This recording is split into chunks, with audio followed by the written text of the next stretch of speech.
नमस्कार मित्रों। एमफिल में मेरे शोध का विषय था रामचरितमानस में दाम्पत्य जीवन। उस संदर्भ में पहले अध्याय में मैंने मनुष्य जाति में विवाह नामक संस्था का उदय कैसे हुआ और उसके कितने प्रकार होते हैं, स्त्री पुरुष की क्या स्थिति है विवाह की संस्था में, इस पर संक्षेप में अध्ययन किया। और मैंने ये जाना कि खासकर भारतीय समाज में स्त्री पुरुष को, पति पत्नी को बराबरी का दर्जा हासिल था।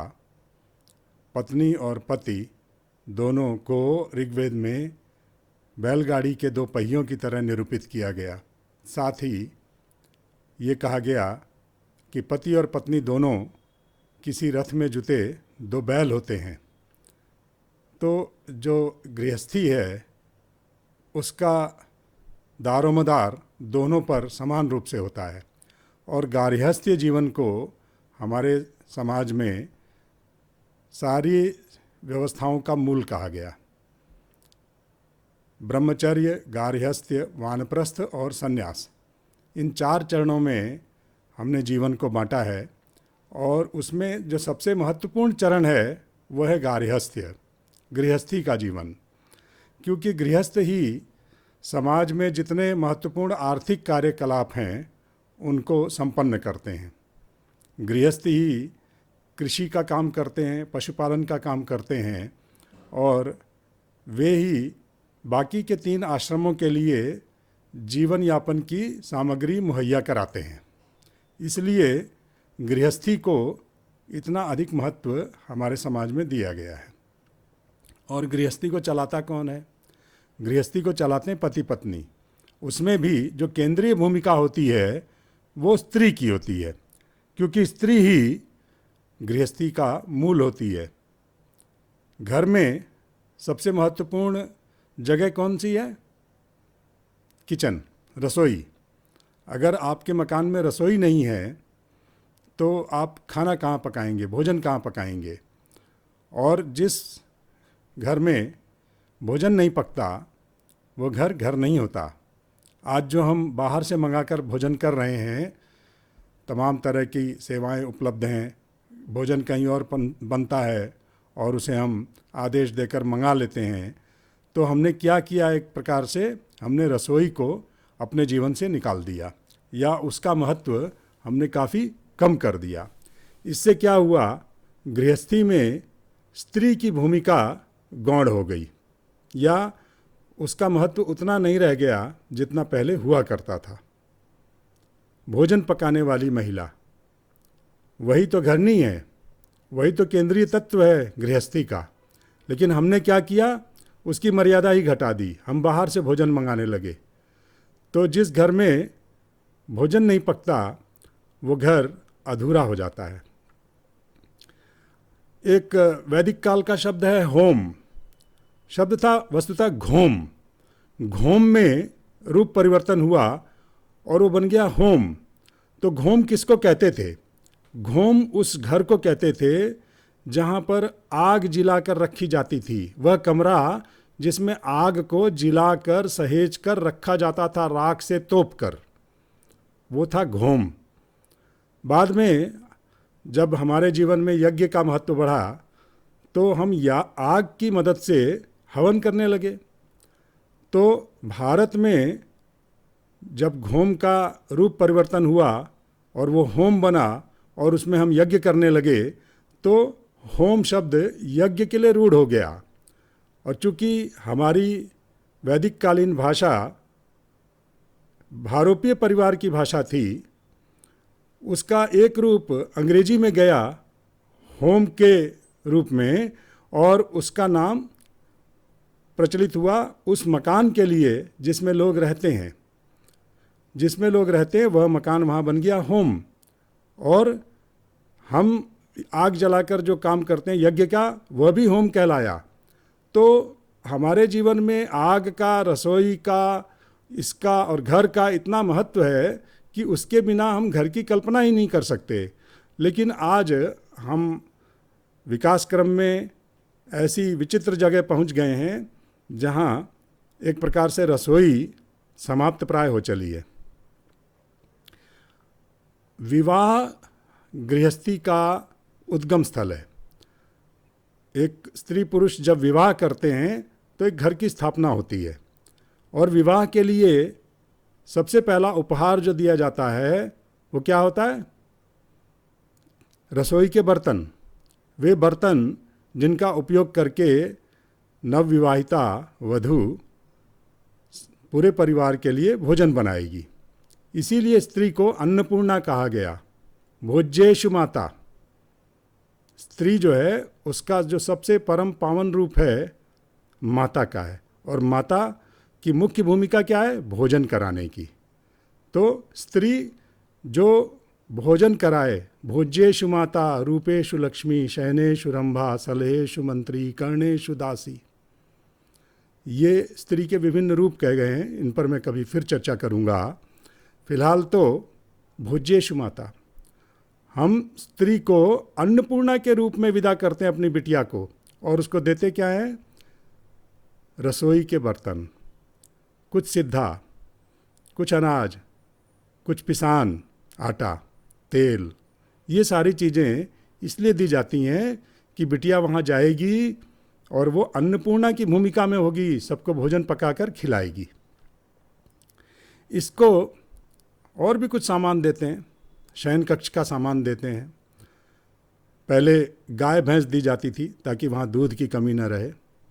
इस प्रकार के उपहार विवाह में दिए जाते थे।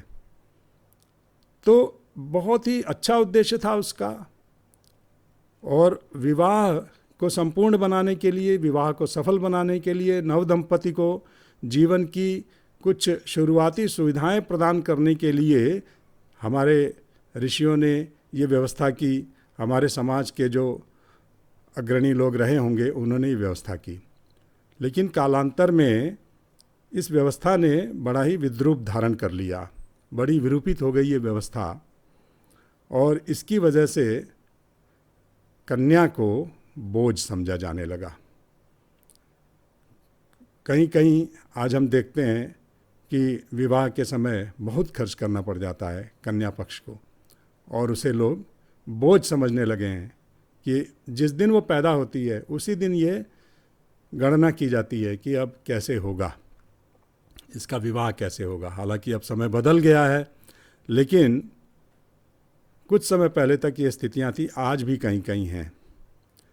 इसका दुष्परिणाम ये हुआ है कि कन्या एक अवांछित आगंतुक हो गई हमारे समाज में। पर सबसे बुरी बात यह है, सबसे दुख की बात यह है कि तमाम प्रगति के बावजूद आज हम एक ऐसे मुकाम पर पहुंच गए हैं जहां पूरी स्थिति पलट गई है, जहां पुरुष मात्र को अपराधी के रूप में निरूपित किया जाता है और कन्या को ऐसे माना जाता है जैसे वो विक्टिम है, जैसे हर समय उसके ऊपर अन्याय होगा। इसी प्रकार कई बार ये होता है कि कन्या के प्रति खुद उसके माता पिता अपनी ओर से कुछ ऐसा व्यवहार करते हैं कि सामने से देखने पर यह लगता है कि उन्होंने अपने बेटे और अपनी बेटी में भेद किया। मैं ऐसे परिवारों को जानता हूँ जहाँ लड़की को उसके 92-93% अंक थे फिजिक्स, केमिस्ट्री, मैथ्स में, और उसको इंजीनियरिंग नहीं पढ़ाई गई, उसको आर्ट्स समूह में पढ़ाया गया, बीए कराया गया, और उतने ही अंक उसके भाई को मिले, उसको बीटेक कराया गया। उसकी पढ़ाई पर कई लाख रुपए खर्च किए गए, जबकि बिटिया की पढ़ाई पर मात्र कुछ हजार रुपए खर्च किए गए।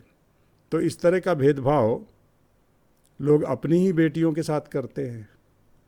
अपने बेटों को अधिक महत्व देते हैं, बेटी को कम महत्व देते हैं। और वही बेटी जब विवाह में जाती है, जब उसका विवाह होता है, किसी की वाग्दत्ता बनती है वो, तब हम उसको कुछ नहीं देना चाहते। तब भी वही हमारी मनोवृत्ति रहती है कि जो कुछ है बेटे का है, बेटी के लिए कुछ नहीं है।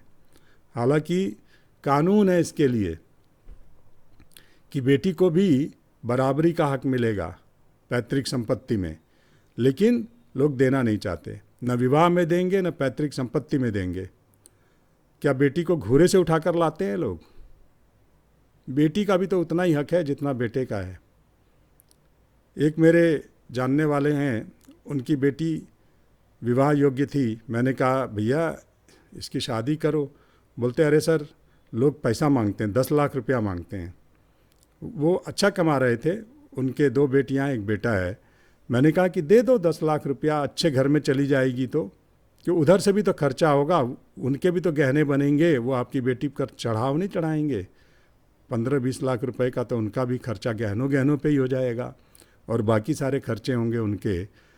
तो और आपकी संपत्ति में भी तो बेटी का हिस्सा है, तो बेटी को दे दो अगर वो मांग रहे हैं एक बार के लिए। हालांकि मैं दहेज का समर्थक नहीं हूँ, लेकिन मैंने केवल तर्क के लिए बात रखी उस व्यक्ति के सामने। तो वो व्यक्ति क्या बोला कि मैं क्यों दे दूँ, वो जहाँ जाएगी वहाँ नहीं पाएगी क्या? देखिए ये मनोवृत्ति है।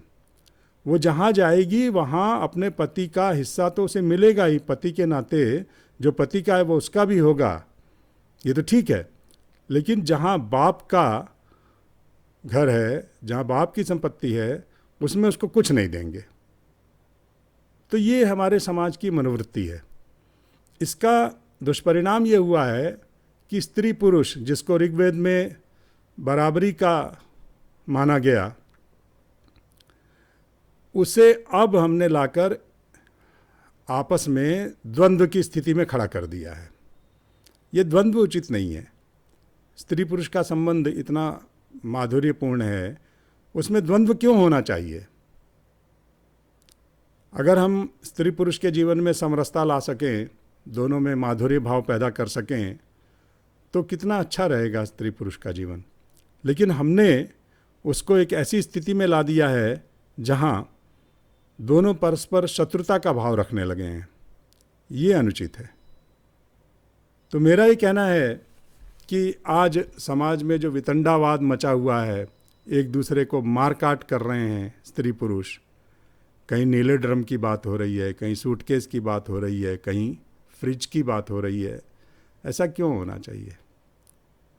ऐसा नहीं होना चाहिए। स्त्री पुरुष दोनों का बराबरी का हक है। लेकिन ये भी सच है कि पुरुष हमेशा अपराधी नहीं है। पुरुष हमेशा स्त्री को पीड़ा देने वाला नहीं है। कुछ महिला संगठनों को मैं देखता हूँ, वे पुरुष को हमेशा कटघरे में खड़ा करते हैं। ये अनुचित है। क्या महिलाओं के बेटे नहीं हैं? क्या महिलाओं के पति नहीं हैं? क्या महिलाओं के भाई नहीं हैं? सभी तो हैं। ये समाज स्त्री पुरुष दोनों ने मिलकर बनाया है। हमारे यहाँ कहते थे यत्र नार्यस्तु पूज्यन्ते रमन्ते तत्र देवता। ये बात एक बार मैंने एक कार्यक्रम में, लखनऊ की विदुषी हैं रूपरेखा वर्मा जी, उनके सामने कह दी, तो उन्हें अच्छा नहीं लगा। उन्होंने कहा कि पूजा की बात मत करो, बराबरी की बात करो, सहधर्मिणी की बात करो। उस दिन मुझे ये बात समझ आ गई। क्यों? हम जानते हैं हमारे तांत्रिक क्या करते हैं। वो स्त्री को पूजा में इस्तेमाल करेंगे, लेकिन उसके बाद उसे शैया पर ले जाएंगे। तो स्त्री की पूजा करो और फिर उसका भोग करो, यह उचित नहीं है। स्त्री को अपना मित्र मानो, स्त्री को बराबरी का हक दो। लेकिन ये तब संभव है जब स्त्री भी हमें बराबरी का हक दे। ये स्त्री और पुरुष के बीच द्वंद्व की स्थिति नहीं होनी चाहिए। दोनों एक दूसरे के पूरक हैं। एक के बिना दूसरे के जीवन का कोई महत्व नहीं है। जैसे मैना ने पार्वती जी से कहा विवाह के समय, जिय बिन देह नदी बिन बारी, तैसे नाथ पति बिन नारी। जहाँ विवाह अनिवार्य है, उस समाज में पति के बिना स्त्री की स्थिति ऐसे ही है जैसे बिना पानी के नदी, या बारी का अगर हम एक और अर्थ लें तो बिना किनारे की नदी, तटबंधों को छोड़कर बहने वाली नदी, उच्छृंखल नदी। स्त्री पुरुष के साथ ससम्मान रह सकती है। ये कोई सामंती सोच नहीं है, ये एक व्यावहारिक सोच है। मैं बहुत ही स्वस्थ, व्यावहारिक, संतुलित दृष्टिकोण की बात कर रहा हूँ। क्योंकि आज हम देख रहे हैं विवाह की संस्था ही खतरे में है, अब लिव इन आ गया और ऐसे ऐसे निर्णय आ रहे हैं कि अजीब लगता है। मैं, चूँकि मेरा शोध है विवाह पर, वो भी रामचरितमानस में, तो उस नाते मेरी एक मनोभूमि है जिसके तहत मैं ये बातें कर रहा हूँ।